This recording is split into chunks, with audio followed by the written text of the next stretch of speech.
الرحمن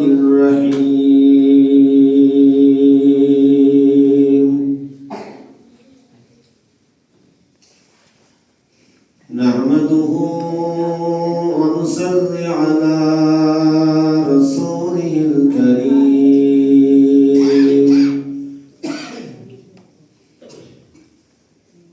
أما بعد فيا أيها الغافلون رحمكم الله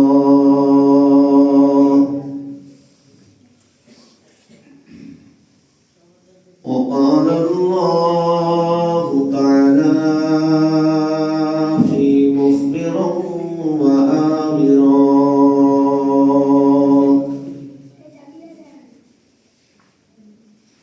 إن الله وملائكته يصلون على النبي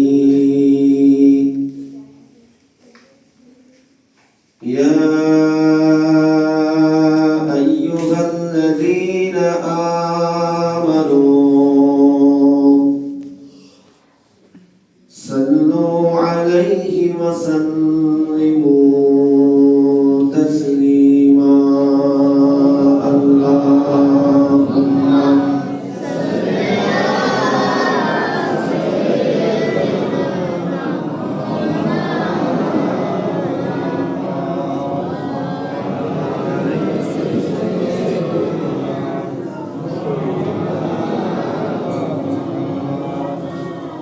मददगार जिसे का रसूले खुदा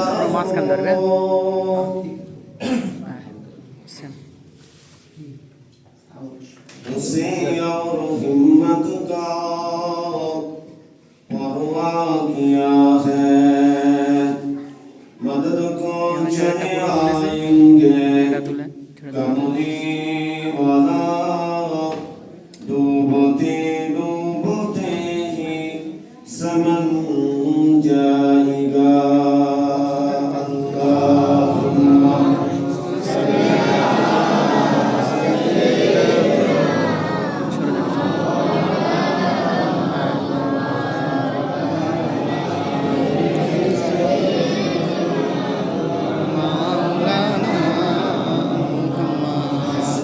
रब्बी जल्लल्लाह माफी कल्बी गैरुल्लाह नूर मोहम्मद सल्लल्लाह ला इलाहा इल्लल्लाह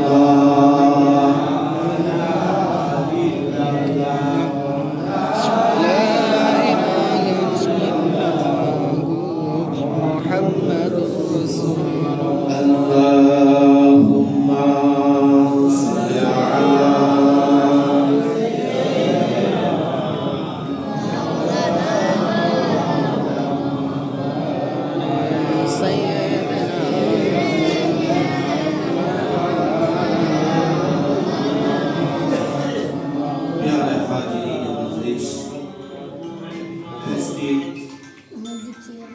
আমার দিনদার ইমানদার মুমিন মুসলমান ভাইরা বয়োজ্যেষ্ঠ আমার মুরব্বী আব্বা জানেন বিশেষ করে আপনাদের মসজিদের যোগ্য ইমাম সাহেব মুয়াজ্জিন সাহেব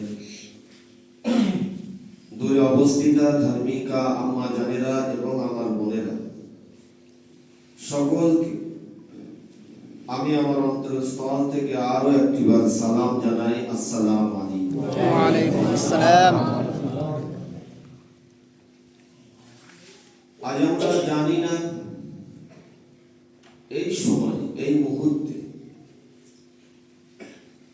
আল্লাহ পাকের পবিত্র ঘরে এসে বসবো দ্বীনের কথা শুনবো কোরআনের কথা শুনবো এটা আমরা কেউ ভেবেছিলাম কিন্তু আল্লাহ পাক দয়া করে দুনিয়াবি অন্য কোন জায়গায় না বসিয়ে আরামের বিছানা ছেড়ে দিয়ে আল্লাহ পাকের রহমতে ঘর জান্নাতি ঘরের মধ্যে বিশ্ব নবী রহমাতাল লিল আলামিন নবী হুজুরে পাক সাল্লাল্লাহু আলাইহি সাল্লামের মহব্বত ভালোবাসা এবং আল্লাহর সন্তুষ্টি লাভের জন্য আল্লাহ আমাদেরকে হাজির হওয়ার সুযোগ করে দিয়েছেন, আসতে পেরেছি। আমরা সকলে সেই আমাদের মহান সৃষ্টিকর্তা রব্বুল আলামিনের উপরে আমরা লক্ষ্য করি, শুকরিয়া সাজুদ পেশ করি, সকলে বলি আলহামদুলিল্লাহ। তারই পরে যাকে সৃষ্টি না করলে, পয়দা না করলে আল্লাহ পাক কিছু সৃষ্টি করতেন না, সেই প্রিয় নবীর উপরেও ভক্তি ভরে দরুদ ও সালাম পেশ করি, সকলেই বলি সাল্লাল্লাহু আলাইহি ওয়াসাল্লাম। আমরা সকলে জানি এই পবিত্র মাস রজব মাসের 27 তারিখ রাতে আমার আল্লাহর সঙ্গে প্রিয় নবীর দিদার হয়েছে। সে সম্পর্কে আপনারা আলোচনা শুনছিলেন। আল্লাহ পাক তিনি যা কিছু সৃষ্টি করেছেন সবটাই আমার আপনার নবীর নূরের ওসিলায় সৃষ্টি করেছেন, বলুন সুবহানাল্লাহ। আর আমার আপনার নবী যাতে সন্তুষ্ট হয়, খুশি হয়, আল্লাহ পাক রব্বুল আলামিন তাই প্রিয় নবীকে আল্লাহর কাছে একেবারে কাছে ডেকে নিয়েছিলেন।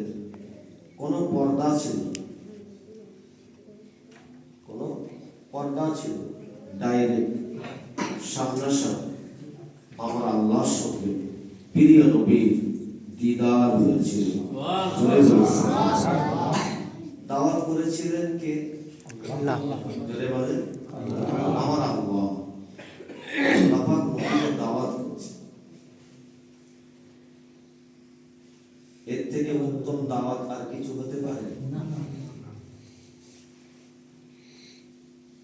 তাই আল্লাহ পাক নবীকে দাওয়াত করলেন।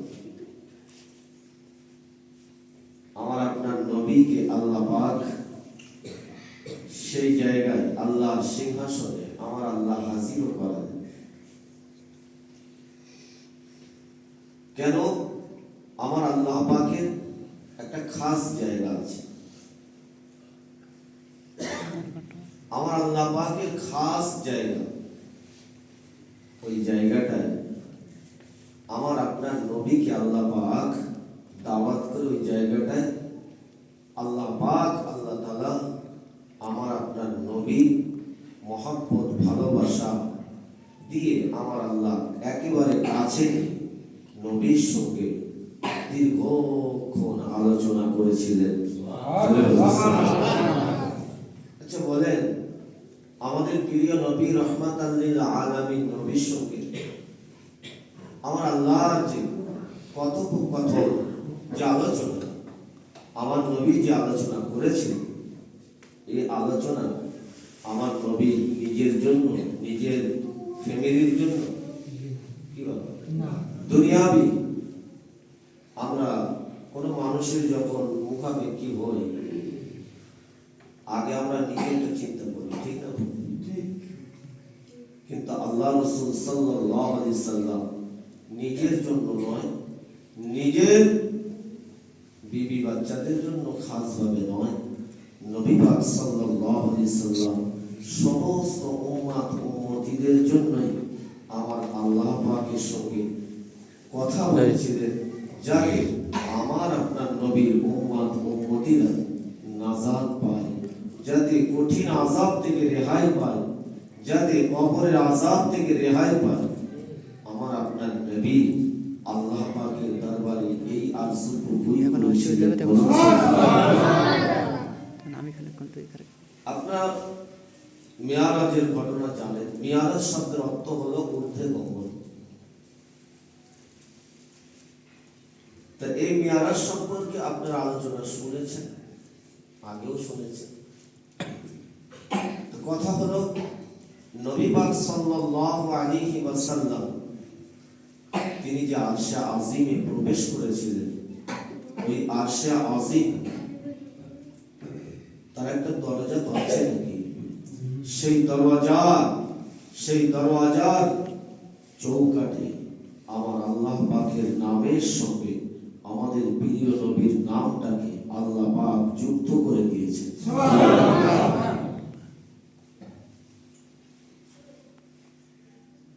আরশে মুআল্লা, আরশে আজিম যখন আল্লাহ সৃষ্টি করেছিলেন,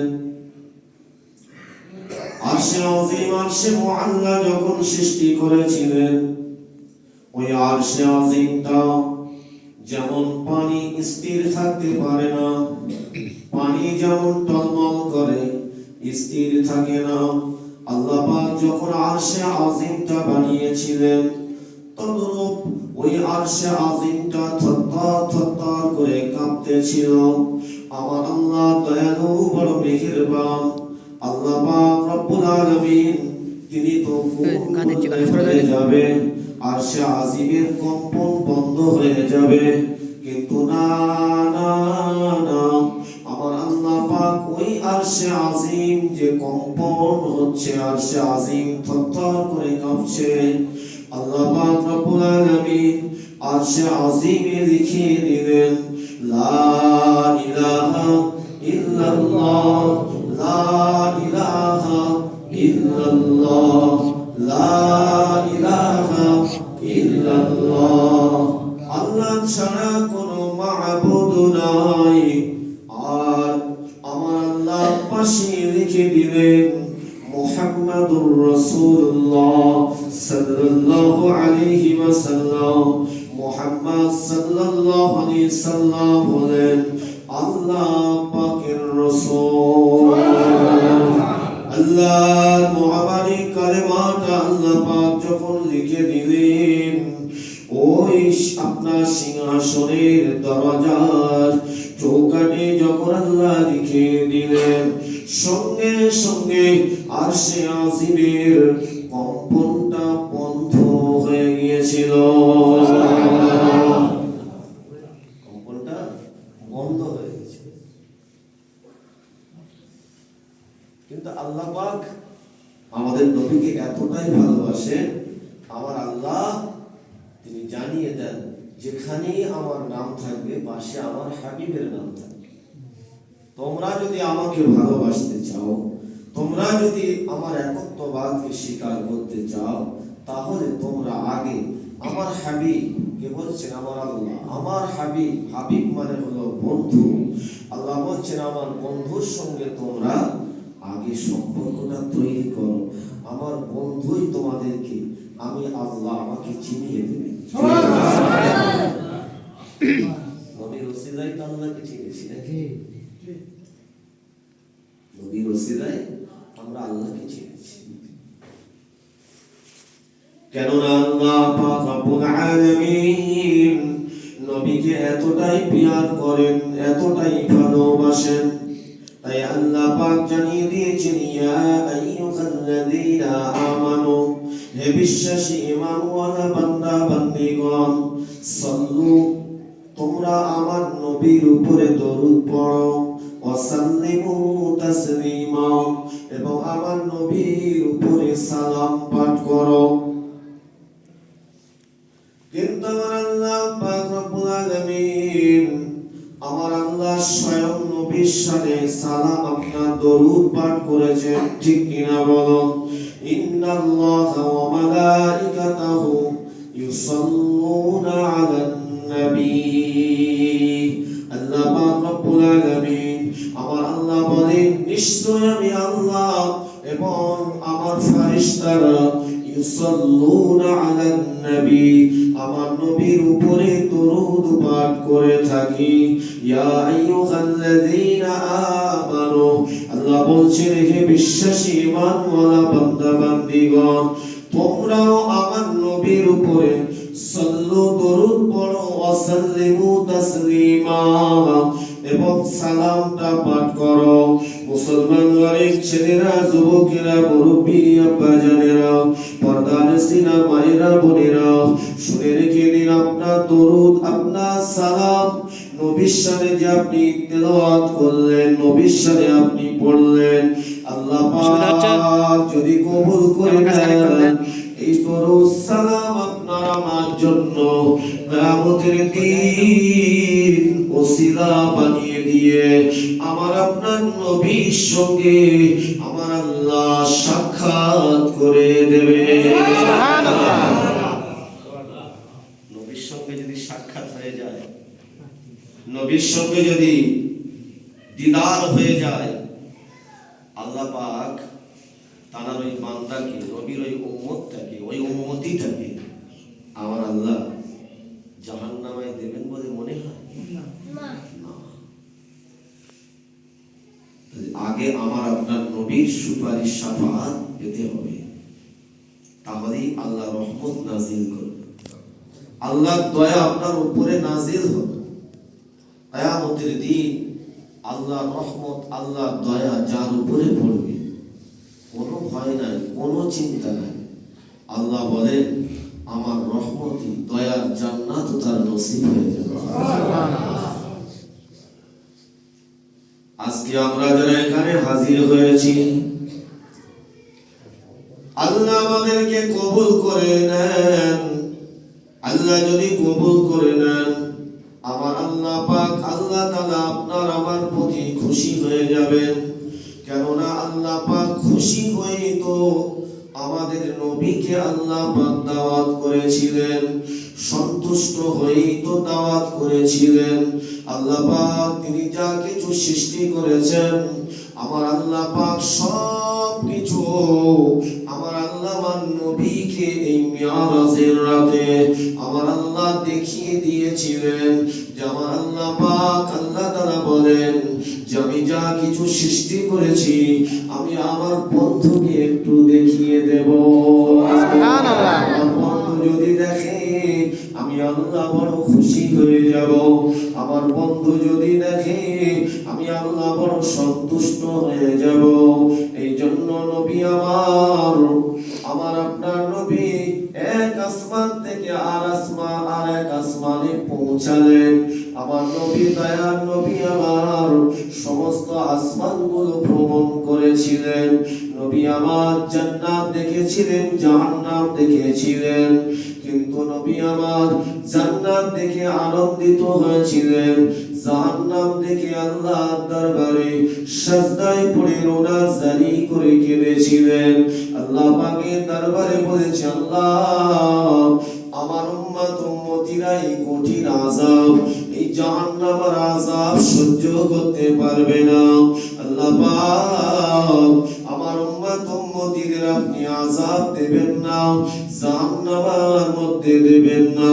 আল্লাহ পাকের দরবারে নবী আমার মুনাজারি করে কেঁদেছিলেন।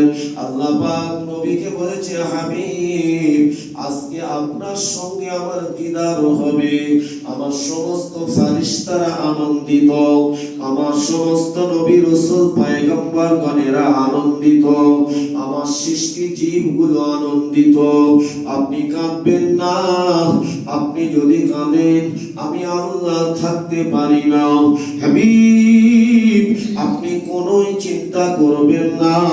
যারা আপনার প্রকৃত উম্মত হবে, যারা আপনার প্রকৃত উম্মতি হবে, তাদের দায়িত্বটা আমি আল্লাহ নিজেই নিয়ে নেব। আপনি কোনো চিন্তা করবেন না। নবীর উম্মতি হতে হবে। নবীর উম্মতি হতে গেলে এই পৃথিবীর জমিনে নবীকে চিনতে হবে তো নাকি? আমরা এখনো চিনতে পেরেছি? আমরা নবীকে দেখিনি, কিন্তু আমার নবীর আখলাক, ব্যবহার, আদর্শ কেমন ছিল এগুলো তো আমরা শুনেছি।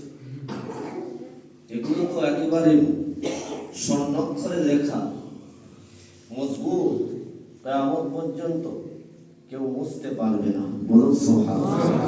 কিয়ামত কেন, অনন্তকাল আমার নবীর আখলাক আদর্শ কেউ আঘাত করতে পারবে না এবং কেউ মুছে দিতে পারবে না। কেন? আল্লাহ পাক রব্বুল আলামিন আমার আল্লাহ তাআলা আমার নবীর শান মর্যাদা দিয়ে পৃথিবীতে পাঠিয়েছেন। সুবহানাল্লাহ। লাকাদ কানা লাকুম ফি রাসূলিল্লাহি উসওয়াতুন হাসানা। আল্লাহ পাক রব্বুল আলামিন বলেন আমার নবীকে আমার আল্লাহ বলেন আমি তোমাদের কাছে পাঠিয়ে দিয়েছি, উত্তম চরিত্রবান আদর্শবান করে পাঠিয়ে দিয়েছি। ও ভাইরা, যেদিন আমার নবীর সঙ্গে আল্লাহ দিদার হয়েছিল, আমার আল্লাহ পাক আমার নবী দয়ার নবীর সিনাটা চাক করেছিলেন। জিবরিল মারফতে আল্লাহ জিবরাইলকে জানিয়েছিলেন আল্লাহ নবী দয়ার নবীর সিনা চাক একবার নয়, দুবার নয়, তিনবার, কোন রিওয়ায়াতে আছে 4 বার আমার আপনার নবীর সিনা চাক হয়েছিল। প্রথম সিনা চাক হয়েছিল যখন নবী আমার ছোট্ট বয়সে দুদুমা হালিমা সাদিয়ার ঘরে ছিলেন। আমার নবী দয়ার নবী হালিমার ঘরে লালিত পালিত হয়েছিলেন। ওই ছোট্ট বয়সে শিশু অবস্থায় আল্লাহ নবী দয়ার নবী যখন দুধ ভাই আব্দুল্লাহকে সঙ্গে করে নিয়ে ময়দানের দিকে যখন গিয়েছিলেন, রাসূলুল্লাহ সাল্লাল্লাহু আলাইহি ওয়াসাল্লামকে ওই সময় আপনার ফেরেশতা জিবরাইল আলাইহিস সালাম আমার নবীর কাছে এসে সালাম দিয়ে আল্লাহর নবী দয়ার নবীকে শুইয়ে দিয়ে ও ভাইজানেরা রাসূল পাক সাল্লাল্লাহু আলাইহি সাল্লামের শরীর মুবারকটাকে এমন করে ফাঁকা করে দিয়ে আল্লাহ রাসূল সাল্লাল্লাহু আলাইহি ওয়াসাল্লামের শরীরের ভিতরে দিল করে যাও আমার আপনার নবী দয়ার নবীর শরীরের ভিতরে জমজমের কূপের পানি দিয়ে, পবিত্র পানি দিয়ে এমন করে ধৌত করেছিলেন, সিনা চাক করেছিলেন। আল্লাহ পাক আমার আপনার নবী দয়ার নবীকে পাক পবিত্র নবী করেছেন। এমন অন্য কোন প্রত্যেক নবী দিগকে আল্লাহ পাক পবিত্র নবী করেছেন। নবীদের কোনো গুনাহ নাই, নবীরা গুনাহ থেকে পাক এবং পবিত্র, কিন্তু আমার নবীর ক্ষেত্রটা আলাদা। কেননা আল্লাহ পাক আল্লাহ তাআলা আমাদের নবীর ওসিলায় তো সমস্ত নবী রাসূল পয়গম্বরদের সৃষ্টি করেছেন। আমাদের নবীর ওসিলায় তো আল্লাহ আমাদেরকেও সৃষ্টি করেছেন।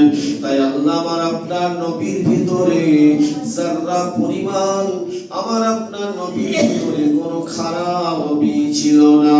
আল্লাহ পাক নবীকে পাক পবিত্র নবী করেছেন, উত্তম আদর্শবান নবী করেছেন। আমি আপনি যদি সেই নবী দয়ার নবীর আদর্শগুলো একটা একটা করে আমি আপনি যদি এই শরীরের মধ্যে গেঁথে নেই, আমি আপনি যদি নবীর আদর্শে আদর্শিত হয়ে যদি জীবন যাপন করি, শুনে রেখে দেন, জেনে রেখে দেন, শুনে রেখে দেন, জেনে রেখে দেন, আমার আল্লাহ অবশ্যই আপনাকে আমাকে কবুল করে নেবেন এবং পরিপূর্ণ রাসূলুল্লাহর ওসিলায় আল্লাহ কোরআনের ওসিলায় আল্লাহ আপনাকে আমাকে হিদায়াত নসিব করে দেবেন। সুবহানাল্লাহ। তো হচ্ছেটা কই? নবীর আদর্শ মধ্যে কোনো ভুল নাই। আমাদের মধ্যে কত ভুল বলেন তো? নবীর উম্মত বলে তো দাবি করে, আমাদের মধ্যে কোনো অন্যায় কাজ হয় না তো, কোনো খারাপি জিনিস প্রবেশ করছে না তো।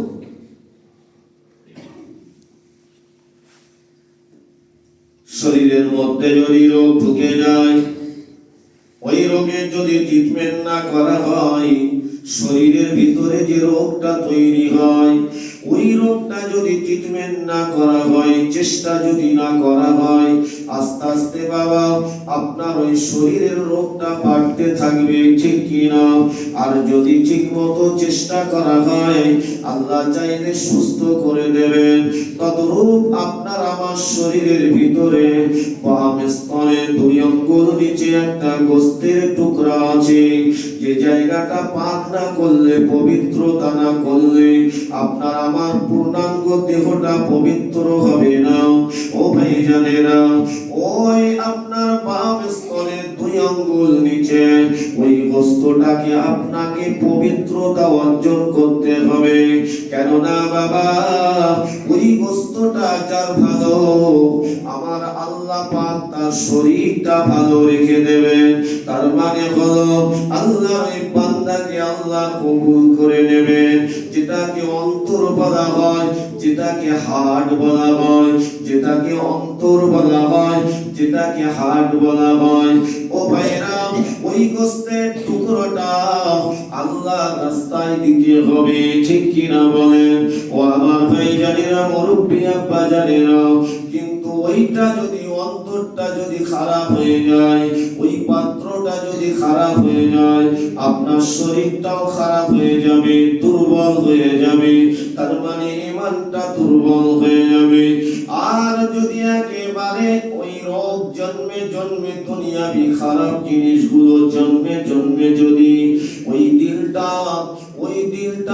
যদি মারা যায়, ওই দিলটা যদি অকেজো হয়ে যায়, ও ভাইজানেরা, মুরব্বি আব্বা জানেরা, তাহলে দেখতে পাওয়া যাবে আল্লাহ ওই বান্দার ভিতরে কোনো রকম হেদায়াতের রাস্তা সে খুঁজে পাবে না, সে আমার আল্লাহকেও খুঁজে পাবে না। যেমন পৃথিবীর জমিনে সব থেকে ভয়াবহ রোগ হলো ক্যান্সার রোগ, ঠিক কিনা? ক্যান্সার রোগ। কিন্তু মানুষ অনেক চেষ্টা করে আল্লাহ ভালো করে দেন। ভালো করার মালিক আল্লাহ। আবার আমার আল্লাহ চাইলে ভালো নাও করতে পারেন। ও মুসলমান ভাইজানেরা, মুরব্বি আব্বা জানেরা, ওই রোগটা বাসা বাঁধতে বাঁধতে ক্যান্সারে পরিণত হয়ে গেল। ক্যান্সার মানে পচন, ক্যান্সার মানে পচন। যদি পচন ধরে যায়, বাঁচার কোনো রাস্তা নাই, ঠিক কিনা বলেন? তখন আপনার আমার দিল যদি দুনিয়ার লোভ লালসায় পড়ে হারামের দিকে, শয়তান ইবলিসের কাজের দিকে যদি ঝুঁকে গিয়ে যত রকম খারাপি সব ওই দিলের ভিতরে তৈরি হচ্ছে, তাহলে কিন্তু এই দিলটা যদি মারা যায়, আমার আল্লাহ রব্বুল আলামিনকে খুঁজে পাওয়া যাবে না। তাই তো লোকমান হাকিম আমার আল্লাহ তাআলার নামে একটা সূরা নাযিল করেছেন। তিনি কোন নবী ছিলেন না, তিনি কোন রাজা বাদশা নেতা মন্ত্রী ছিলেন না, তিনি ছিলেন একজন আর কৃত দাস, একজন আর কৃত গোলাম।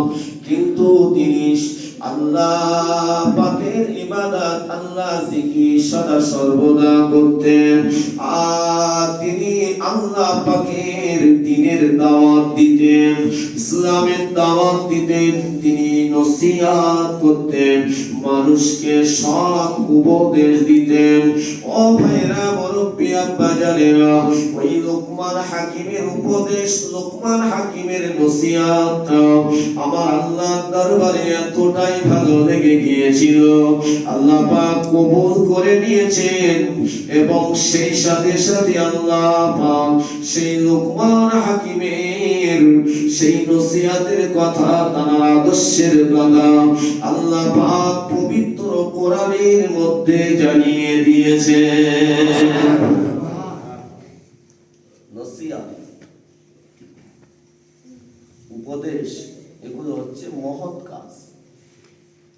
নসিহত করতে হবে মানুষকে ভালোর দিকে, ঠিকই না? ভালোর দিকে। আপনাদের ঘুম লাগছে নাকি? নসিহত করতে হবে ভালোর দিকে, যে রাস্তায় চললে আল্লাহকে খুঁজে পাওয়া যায়।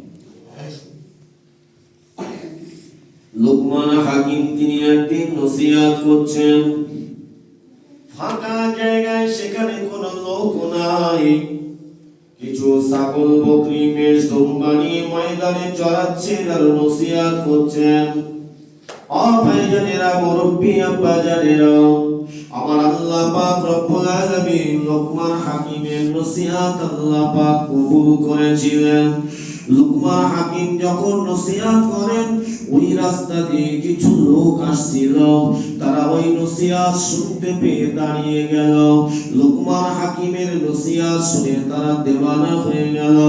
ওই সময় লোকমান হাকিমের নসিহত যখন শেষ হয়ে গেল, লোকমান হাকিমের কাছে এসে বলতে লাগলেন, ও লোকমান হাকিম, তোমার ভিতরে এত জ্ঞান তুমি কোথায় অর্জন করেছো? তোমার এই সব উপদেশগুলো, তোমার এই জ্ঞানের কথাগুলো আমাদের অন্তরে গেঁথে গিয়েছে সত্যই। তুমি খুব জ্ঞানী মানুষ, তোমার মতো জ্ঞানী মানুষ আমরা কোনদিন এই সময় দেখি না, এরকম নসিহত আমরা কোনদিন শুনি না। সত্যি তোমার ভিতরে অনেক জ্ঞান। লোকমান হাকিম বলেছিলেন, জ্ঞান দেওয়ার মালিক আল্লাহ, জ্ঞান দেওয়ার মালিক হলেন আল্লাহ। আল্লাহ পাক আমাকে ক্ষুদ্র যতটুকু জ্ঞান দিয়েছেন, এই দুনিয়ার জমিনে আমি যতদিন বেঁচে থাকবো, কে শুনলো আর কে শুনলো না, আমি নসিহত করে যাব। নসিহত করে একটা মানুষ বসে থাকবে, নসিহত। আল্লাহ যদি ওই একটা মানুষের বসে থাকাটা যদি আল্লাহ কবুল করে নেয়, আমার আল্লাহ পাক আল্লাহ তাআলা ওই মজলিসটাকে নাজাতের ওসিলা বানিয়ে দেন। তিনি তো নসিহত করছেন, যেখানে যেতেন নসিহত নিজে করতেন, অপরকে বলতেন। আমি করব না অপরকে বলবো, তা হবে না, নিজেকে করতে হবে, অপরকে বলতে হবে। তিনি আগে তানার বৎস, তানার ছেলেকে আগে সৎ উপদেশ দিয়েছেন যে আমার ছেলে, তুমি সৎ কাজ করো, ভালো কাজ করো, আর খারাপ কাজ থেকে বিরত থাকো। আমরা বাপ মা আমাদের সন্তানদের বলি তো, বাবা, লোকমান হাকিমের নসিহত শুনে তারা দেওয়ানা হয়ে গেছিল। লোকমান হাকিমের ওই নসিহতের কথাটা লোকমান হাকিমকে যিনি ক্রয় করেছিলেন, তার কাছে এসে বলেছিল, ও লোকমান হাকিমের মুনিব, আপনি কি জানেন? বলে, কেন, কি হয়েছে? আপনার ওই কৃত দাস, কৃত গোলাম লোকমানের নসিহত এত সুন্দর, লোকমানের মধ্যে অনেক জ্ঞান আছে, লোকমানের মধ্যে অনেক জ্ঞান আছে। ওই সময় মুনিব বলেছিল, আমি তো কোনোদিন জানি না, আমি তো কোনোদিন শুনি না লোকমানের অনেক জ্ঞান, লোকমানের ভিতরে অনেক জ্ঞান আছে। ঠিক আছে, আজ আমি পরীক্ষা করব, দেখি কত বড় জ্ঞানী, আমি দেখব লোকমান কত বড় জ্ঞানী। ওই সময় লোকমান হাকিম যখন ওই ছাগল বকরি মেষ দুম্বা গুলো নিয়ে ঘরে আসলেন, লোকমান হাকিমকে ডাক দিলেন, বাবা লোকমান, এদিকে এসো বাবা, এদিকে এসো। অনেক লোক তোমার কথা বলে, তোমার নাকি অনেক জ্ঞান, তোমার নাকি অনেক জ্ঞান আছে। হযরতে লোকমান হাকিম বলেছিলেন, আমার জ্ঞান আল্লাহ কতটা দিয়েছে আমি বলতে পারবো না, তবে সেরকম জ্ঞান আমার নয়। ক্ষুদ্র আল্লাহ যতটুকু দিয়েছেন সেটাই আমি নসিহত করি। লোকমান হাকিমকে বলেছিলেন, এ লোকমান, আজ আমি একটু তোমাকে পরীক্ষা করব, দেখি তোমার কতটুকু জ্ঞান। হযরতে লোকমান হাকিম চুপ করে দাঁড়িয়ে আছেন, কেননা তিনি তার কৃত গোলাম, কৃত দাস। ওই সময় বলেছিলেন, লোকমান, আমার ওই ছাগলের পাল থেকে দুটো ছাগল তুমি নিয়ে এসো। দুটো ছাগল নিয়ে চলে আসলেন। একটা ছাগল বললেন, এটাকে আলাদা বেঁধে রাখো, এই ছাগলটা তুমি একটা ছুরি নিয়ে এসো, ধারালো অস্ত্র আনো, ওই অস্ত্র এনে তুমি ছাগলটাকে জবে করো। লোকমান হাকিম তিনি কি করলেন? ছাগলটাকে জবে করলেন। ওই সময় মুনিব বলেছেন, লোকমান, তুমি এই ছাগলের ভিতর থেকে যেটা যেটা সব থেকে সেরা জিনিস, সব থেকে ভালো জিনিস, সেই জিনিসটা তুমি বার করো। হযরত লোকমান হাকিম তিনি কি করলেন, ওই ছাগলটাকে জবে করে চামড়া ছাড়িয়ে এমন করে বুকটাকে চিরে দিল কলিজা ও সব শরীরের অঙ্গের মধ্যে থেকে ওই দিল কলিজাটা বার করে একটা পাত্রের উপরে রেখে দিলেন। লোকমান হাকিম বললেন, শুনুন, এই ছাগলের ভিতরে সব থেকে মূল্যবান জিনিস হলো এই জিনিসটা যেটা আমি পাত্রে রেখেছি, এই দিলটাই হলো সব থেকে পবিত্র, এটাই হলো আমার কাছে সব থেকে শ্রেষ্ঠ। জোরে বলো ছাগলের অঙ্গ প্রত্যঙ্গের মধ্যে ও শরীরের হাড় হাড্ডি গোস্ত যা কিছু আছে, এর ভিতরে শ্রেষ্ঠতম জিনিস হলো এই দিল। হযরত লোকমানকে বললেন, লোকমান, এবার তুমি ওই ছাগলটা নয় বকরিটা এনে জবে করো। হযরত লোকমান তিনি তাই করলেন, জবে করলেন। ওই সময় বললেন, তুমি এর ভিতর থেকে সব থেকে যেটা নিকৃষ্ট খারাপ সেই জিনিসটা তুমি বার করো। হযরত লোকমান হাকিম তিনি কি করলেন, ওই সময় জবে করে ছালটা ছাড়িয়ে এমন করে বুকটাকে চিরে আর পূর্বের ন্যায় সেই দিল কলিজাটাকে বার করলেন, বার করে আরেকটা পাত্রে রেখে দিলেন। হযরত লোকমান বললেন, এটাই হলো সব থেকে নিকৃষ্ট। লোকমানের মনে বলেছিলেন, এই লোকমান শোনো, আমি মনে করেছিলাম তোমার ভিতরে অনেক জ্ঞান আছে, কিন্তু আমি আজকে দেখছি না না, তুমি একটা বোকা ছাড়া অন্য কিছুই নয়। কেননা তুমি দুটো ছাগলের একই জিনিস তুমি বার করে একটা উৎকৃষ্ট আর একটা নিকৃষ্ট করলে, আসলে দুটোই তো দিল আর কলিজা, অথচ তুমি দুটো জিনিসকে কিভাবে পৃথক করলে? হযরত লোকমান হাকিম ওই সময় তিনি বলেছিলেন, শুনুন, আপনি বোঝার চেষ্টা করবেন, আপনি যখন বলেছেন উৎকৃষ্ট জিনিসটা বার করো, আমি দিলটাকে ওই ছাগলের ভিতর থেকে বার করেছি। আপনি আবার দ্বিতীয় ছাগল জবে করতে বলেছেন, ওর ভিতর থেকে নিকৃষ্ট জিনিস বার করতে বলেছেন, আমি ওই দিলটাকে বার করেছি। শুনে নেন, এটাই আমি বোঝাতে চাই। লোকমান হাকিম বলছেন, এটাই আমি বোঝাতে চাই, আমাদের ভিতরেও দিল আছে, আমাদের ভিতরে অন্তর আছে। এই দিলটা যার ভালো, এই দিলটা যার উৎকৃষ্ট, আমার আল্লাহ পাক তার মর্যাদা উৎকৃষ্ট করবে। আবার একদল আবার কিছু মানুষের এই দুনিয়াতে এই দিলটা যার মরে গেছে, এই দিলটা যার পচে গেছে, এই দিলটা যার খারাপ হয়ে গেছে, ওই মানুষটা আল্লাহর কাছে নিকৃষ্ট হয়ে যাবে। হযরত লোকমান হাকিম এটাই জগতের মানুষদিগকে শিক্ষা দিলেন, যদি তুমি আল্লাহকে পেতে চাও, যদি তুমি সৃষ্টিকর্তার জিকির করতে চাও, আল্লাহর সন্তুষ্টি লাভ যদি করতে চাও, আগে তোমার ওই দিল, তোমার ওই হাড় অন্তরটাকে আগে পরিষ্কার করো, আগে তোমার অন্তরটাকে উৎকৃষ্ট করো, তাহলে তোমার পূর্ণাঙ্গ শরীরটা ভালো হয়ে যাবে এবং তোমার শরীর মুবারকের ভিতর থেকে আল্লাহর জিকির এসে যাবে। আর যদি তোমার দিলটা খারাপ হয়, অন্তরটা খারাপ হয়, ওই মরা দিলে আল্লাহর জিকির আসবে না। কি নসিহত দেখলেন? এমনি আল্লাহ পাক রব্বুল আলামিন হযরত লোকমান হাকিমকে আল্লাহ কবুল করলেন। আমার আল্লাহ শুধু কবুল করলেন না, আমার আল্লাহ প্রিয় নবীকে লোকমান হাকিমের কাহিনীটা আমার আল্লাহ কোরআন পাকে জানিয়ে দিলেন। প্রিয় মুসলমান, আমরা এমন একজন নবীর উম্মত, আমরা এমন একজন নবীর উম্মতি, বোঝার চেষ্টা করবেন।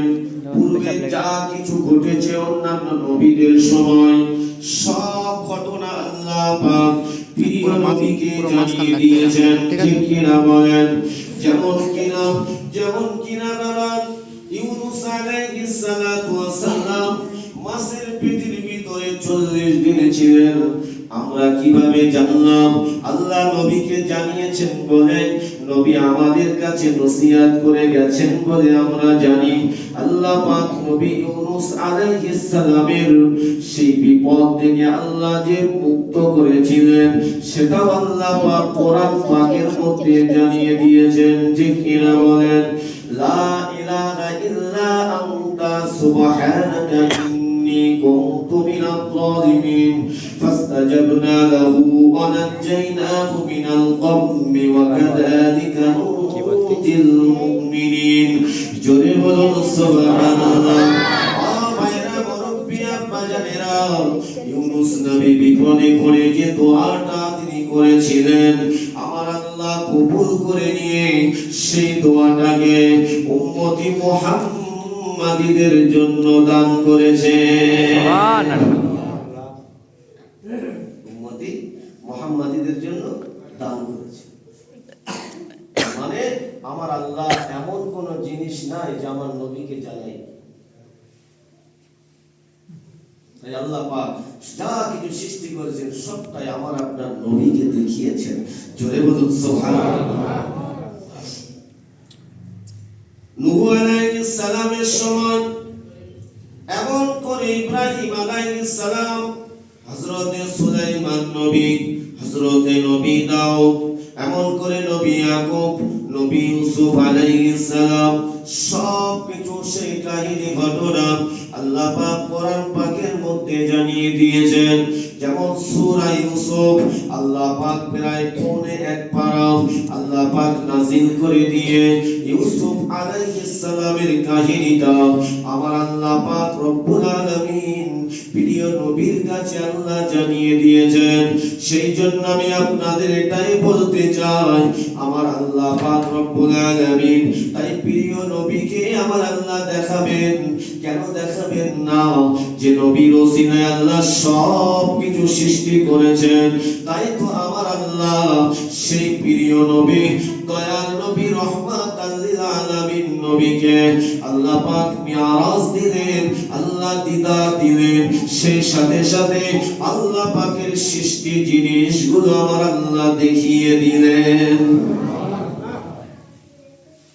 আল্লাহ নবী দয়াল নবী রহমাতাল লিল আলামিন নবী যখন আমার আপনার নবী যখন আল্লাহ রাসূল যখন আরশে আজিমে গিয়েছিলেন, আরশে আজিমের ভিতরে আল্লাহর সঙ্গে কথা হয়েছিল। ও ভাইজানেরা, মুরব্বি আব্বা জানেরা, দুনিয়া গণনা অনুযায়ী দীর্ঘ 27 বছর ধরে আল্লাহর সঙ্গে কথা হয়েছিল। কিন্তু বাবা আমার নবী ওই রাতে আবার পৃথিবীর জমিনে আসলেন। জোরে বলো এটা কিভাবে সম্ভব? অবশ্যই সম্ভব। সর্বশক্তিমান আল্লাহ সব কিছু করতে পারেন। জোরে বলো বিশ্বাস কারা করবে? যারা ঈমান তারাই বিশ্বাস করবে। ঠিক কিনা বলেন? আমরা সারাদিন যখন জেগে থাকি এই দিনটা রাত হতে অনেক দেরি হয় না? কথা বলেন? কিন্তু যখন রাতের বেলা ঘুম আসছে না আর যখন ঘুম পেকে যায় কি বাবা, যখন সকাল হয়ে যায় মনে হয় জানে এই মাত্র ঘুম থেকে উঠলাম। একই ঘন্টা অথচ আপনি সারাটা রাত জেগে আছেন। যখন আপনার ঘুম আসছে না মনে হচ্ছে যেন সকাল হচ্ছে। এটাই আপনাকে বুঝতে হবে, এটাই বুঝতে হবে বাবা ও আমার মুরব্বি আব্বা জানেরা। তাই আল্লাহ নবী দয়ার নবী দীর্ঘক্ষণ আলোচনা আমার আল্লাহ শুকরে করেছিলেন। কিন্তু আমার নবী দয়ার নবী আমার আরশে আজিমের ভিতরে আল্লাহ নবী দয়ার নবী আমার একটা আরশে আজিমের খুঁটি, একটা আরশে আজিমের পায়াটা ধরে আল্লাহ নবী দয়ার নবী সাজদায় পড়ে গিয়ে কাঁদতে লাগে। আরশে আজিমের পায়াটা ছাড়েন না। আমার আল্লাহ পাক নবীকে বলতে থাকেন, হাবিব কাঁদতে লেগেছেন, আমার আল্লাহ সবই জানেন। নবীর অন্তরে কোন কথা উকি ঝুঁকি মারে আল্লাহ পাক জানেন। তথাপি আল্লাহ জিজ্ঞাসা করেন, হাবিব আপনি কিসের জন্য কাঁদতে লেগেছেন? ও ভাইরা, মুরব্বিয়া, বাজানেরা, আমার নবী দয়ার নবী, রহমাতাল লিল আলামিন নবী ওই সময় আল্লাহ দরবারে কাঁদতে কাঁদতে বলেছে, আল্লাহ আমি কাঁদছি একটা কারণ আছে। আমার আল্লাহ বলেছে, হাবিব আজকে তো কাঁদার সময় নয়, আমি আপনাকে ডাইরেক্ট দিদার দিয়েছি, আপনাকে এই জায়গায় হাজির করেছি। আমার বন্ধু আপনি, আমি আপনার সঙ্গে কথা বলবো, আপনি খুশি হবেন, আমি আল্লাহ খুশি হয়ে যাব। অথচ আপনি কেন কাঁদছেন? আমার নবী সাজদায় পড়ে কাঁদতে কাঁদতে বলেছিলেন, আল্লাহ আমি আরশে আজিমের খুঁটি ছাড়বো না। কেন হাবিব, কিসের জন্য? আল্লাহ গো, আমি একা আপনার সঙ্গে দিদার লাভ করতে এসেছি, কিন্তু আমার উম্মত উম্মতিরা তো আসতে পারলো না। আয় আমার আল্লাহ, আমি পৃথিবীর জমিনে এসেছি, আপনি আমাকে পাঠিয়েছেন, আমি তো আমার উম্মত উম্মতিদের জন্য এসেছি। আল্লাহ সে আমার উম্মত উম্মতিদেরকে রেখে দিয়ে আমি আরশে আজিমে একা চলে এসেছি। আল্লাহ সে আমার উম্মত উম্মতিদের কথাটা আমার মনে পড়ে যায়। আমি যে আপনার দিদার পেলাম, আমার উম্মত উম্মতিরা কি আপনার দিদার পাবে না? এই জন্য আমি কাঁদতে লেগেছি। আমার আল্লাহ বলেছে, হাবিব এবার নবী গো, এবার রাসূল গো, আপনি আরশে আজিমের পায়াটা ছেড়ে দেন, আপনার উম্মত উম্মতিদের অবশ্যই আমি দিদার দেব। আল্লাহ পাক আল্লাহ তাআলা নবীকে জানিয়েছিলেন, আপনার উম্মত উম্মতিরা যদি দিনে রাতে 5 ওয়াক্ত নামাজ আদায় করে, আমি আল্লাহ তাদের দিদার দেব। আসসালাতু মি'রাজুল মুমিনিন, নামাজ হলো মুমিনদের জন্য আল্লাহ পাকের দিদার। আল্লাহর দিদার পেতে কি আমাদের মন চায় না? দুনিয়া পেয়ে ভুলে গেলাম, এই দুনিয়াটা তো আল্লাহ, দুনিয়া পেয়ে আমরা ভুলে গেলাম, কিন্তু এই দুনিয়া তো আল্লাহ। আল্লাহ তো আপনাকে আমাকে রাখবেন, আল্লাহ এই দুনিয়া থেকে বার করে দেবে, বার করবে না?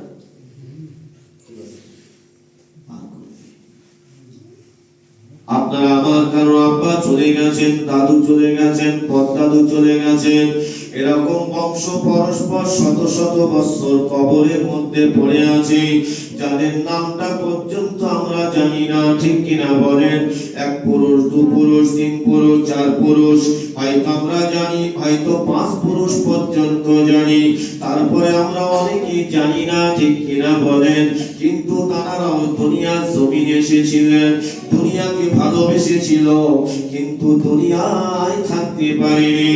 কবরের মধ্যে যারা শত শত বছর ধরে পড়ে আছে, যারা শান্তির মধ্যে আছেন, আল্লাহ সন্তুষ্টি লাভ করে, দুনিয়া পেয়ে দুনিয়াকে মহব্বত না করে আল্লাহ সন্তুষ্টি লাভ করে, আল্লাহ জিকির করে আখিরাতকে মর্যাদা দিয়ে যারা কবরে চলে গেছেন, তারা কবরের ভিতরে জান্নাতি বিছানায় ঘুমাচ্ছেন। জোরে বলুন। ও ভাইরা শুনে রাখেন, মুমিনরা যখন কবরে চলে যায়, আল্লাহর মুমিনারা যখন কবরে চলে যায়, নামাজ যাদের কবুল হয়ে গেছে, আল্লাহ পাক যাদেরকে কবুল করেছেন, তারা যখন কবরে চলে যায়, সঙ্গে সঙ্গে আল্লাহ পাক জান্নাতি ফেরেশতাদের বলতে থাকেন, এই জান্নাতি ফেরেশতারা আমার এই বান্দা, আমার এই বান্দির কবরটা আর ছোট রেখো না, কুশাদা করে দাও, বিস্তার করে দাও, আর জান্নাতের বিছানাটা বিছিয়ে দাও। আমার বান্দা দুনিয়া দুনিয়া জমিনে আমাকে পাওয়ার জন্য পোশাকের অভাব ছিল, ছেঁড়া জামা পরেছে, তালি দিয়ে তাপ্পি দিয়ে ব্যবহার করেছে, কিন্তু হারামের দিকে ঝুঁকে যায়নি। আমার বান্দা আমার বান্দি আমাকে পাওয়ার জন্য দুনিয়ায় অনেক অসৎ আমার বান্দাদের জুলুম অত্যাচার সহ্য করেছে, কিন্তু সব মেনে নিয়েছে। আমি আল্লাহ বা জিকির ভুলে নাই। দুনিয়ার জমিনে কোন শ্বাস খাওয়া হয়েছে হয়নি, কিন্তু হারামের অনেক অফার এসেছিল, তারা হারামের দিকে ঝুঁকে যায় না। এ ফেরেশতারা দেরি করো না, আমার বান্দার আমি আর কষ্ট দেব না। আমাকে পাওয়ার জন্য কখন করে দুনিয়া জমিনে রাত জেগে জেগে ইবাদত করেছে, রাত জেগে জেগে কোরআন তেলাওয়াত করেছে, রাত জেগে জেগে আমার জিকির করেছে। আমি আল্লাহ আর জাগাবো না। আমার বান্দাকে আমি কিয়ামত পর্যন্ত আরামের ঘুম পাড়িয়ে দেব। যাও চলে যাও, জান্নাতি বিছানা বিছিয়ে দাও। বলে হিয়াউন ইনদা রাব্বিহিম ইউরযাকুন। আল্লাহ পাক আরো জানিয়ে দেন, আমার এই জান্নাতি বান্দা বান্দীদের জন্য জান্নাতি খাবারটাও খাইয়ে দাও। আল্লাহর বান্দা যিনি জান্নাতি বান্দা হিসাবে আল্লাহর দরবারে যাবেন, মুমিন মুমিনা হয়ে যাবেন, ওই জান্নাতি খাবার খাবেন, জান্নাতি বিছানায় যখন আরাম করবেন, এমন ঘুম এসে যাবে ওই ঘুমটা কিয়ামত পর্যন্ত ভাঙবে না। কিয়ামত পর্যন্ত ভাঙবে না। কিয়ামত যখন শুরু হবে সেই সময় ডাকবে আল্লাহর ফেরেশতা, তখন বলবে আমাদের বিরক্ত করছে কেন, এই মাত্র তো ঘুমালো। জোরে বলো সুবহানাল্লাহ। আর যারা দুনিয়া পেয়ে আল্লাহকে ভুলে নাফরমান হয়ে যারা কবরে চলে গিয়েছে, তারা শুধু অপেক্ষা করছে কিয়ামতের অপেক্ষা। দুনিয়াতে অনেক বিচার হয় না, কোর্টে বিচার হয় তো, লোয়ার কোর্ট, জজ কোর্ট, হাই কোর্ট, সুপ্রিম, একের পর এক স্তর আছে। আখিরাতের প্রথম বিচার একটা স্তর হলো কবর, ঠিক না? জোরে বলেন। কিন্তু আসল হিসাবটা হবে কিয়ামতের মাঠে। বান্দা যে বান্দিটা আল্লাহকে ভুলে কবরে যাবে, ওই কবরের ভিতরে শুধু আযাব ভোগ করবে। আল্লাহ বলবেন আমার এই বান্দা আমাকে চিনে নাই, আমি আল্লাহ আজকে ওর চিনব না। এই জাহান্নামের ফেরেশতারা আমার এই বান্দার কবরটা ছোট করে দাও, আমার এই বান্দার কবরটা জাহান্নামের গর্ত বানিয়ে দাও। আমার এই বান্দা আমার এই বান্দি নাফরমান, আমাকে অস্বীকার করেছে, আমার বান্দা বান্দীদের উপরে জুলুম অত্যাচার করেছে, আমার বান্দা বান্দীদের ফাঁকি দিয়েছে, আমার বান্দা বান্দীদের উপরে অত্যাচার করেছে। আমি আল্লাহ আমার বিরুদ্ধে চলেছি, আমার উপরে জুলুম করেছে। এই জাহান্নামের ফেরেশতা আমার এই বান্দাকে এই কবরের ভিতরে জাহান্নামের গর্ত তৈরি করে দাও, জাহান্নামের আযাব কিয়ামত পর্যন্ত ভোগ করবে। আল্লাহর বান্দা যে বান্দিটা কবরে আযাব, ওই আযাব সইতে না পেরে আল্লাহর কাছে কাঁদতে থাকবে, আল্লাহ কবরে আযাব সহ্য করতে পারি না, কবরে আযাব সইতে পারি না, আপনি তাড়াতাড়ি কিয়ামত নাযিল করে দেন। কিয়ামতের দিন একটা বিচার হবে, হয় জান্নাত নাই জাহান্নাম। কিন্তু আমার আল্লাহ পাক আল্লাহ তাআলা বলবেন বান্দারে, এ বান্দিরে তুমি কি জানো না কবরের আযাবের থেকে শত শত গুণ ভয়ঙ্কর আযাব আখিরাতে জাহান্নামে পড়ে আছে। ও ভাইরা, ও আমার মুরব্বি আব্বা জানেরা, আয় আল্লাহর কাছে বলবে আল্লাহ মওদ্দিন আমার আর দ্বিতীয়বারের জন্য আল্লাহ আপনি দুনিয়ায় তুলুন। আল্লাহ আমি আর জীবনে কোনোদিন অন্যায় কাজ করব না, দুনিয়া পেয়ে আমি আর দুনিয়ার মধ্যে ডুবে যাব না। একবারের জন্য আমাকে দুনিয়ার আর একবার আপনি সুযোগ করে দিন। আল্লাহ আমি দুনিয়ার জমিনে গিয়ে আপনার জিকির আপনার ইবাদত ছাড়া আমি কিছুই করব না। আমার আল্লাহ বলবেন বান্দা বান্দি হবে না, হবে না, হবে না। কারণ আমি আল্লাহ তোমাদের অনেক সুযোগ দিয়েছি, আমি আল্লাহ তোমাদের কাছে আমার বাণী পৌঁছে দিয়েছি, তোমাদের কাছে আমার ওই সমস্ত নবী রাসূল পয়গম্বর আলেমে হাক্কানীদেরকে পাঠিয়ে দিয়েছি, তারা স্মরণ করে দিয়েছে, কিন্তু তোমরা মাননি। আমি আল্লাহ জানিয়ে দিলাম আর দ্বিতীয়বার দুনিয়ায় তোমাদের আর যাওয়া যাবে না।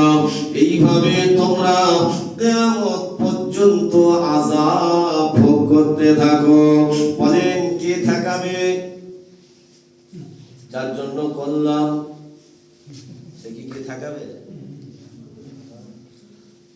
অর্থ সম্পদ অনেক কিছু করলাম, কবরে চলে গেলাম, আর সন্তানকে যদি দিনের রাস্তায় না রেখে কবরে যায়, ওই সন্তান কি করবে বাবা? ওই অর্থ সম্পদ নিয়ে কাড়াকুড়ি করবে, ঠিক কিনা? কাড়াকুড়ি করবে, যার একটু ক্ষমতা বেশি চেষ্টা করবে বেশি নেওয়ার।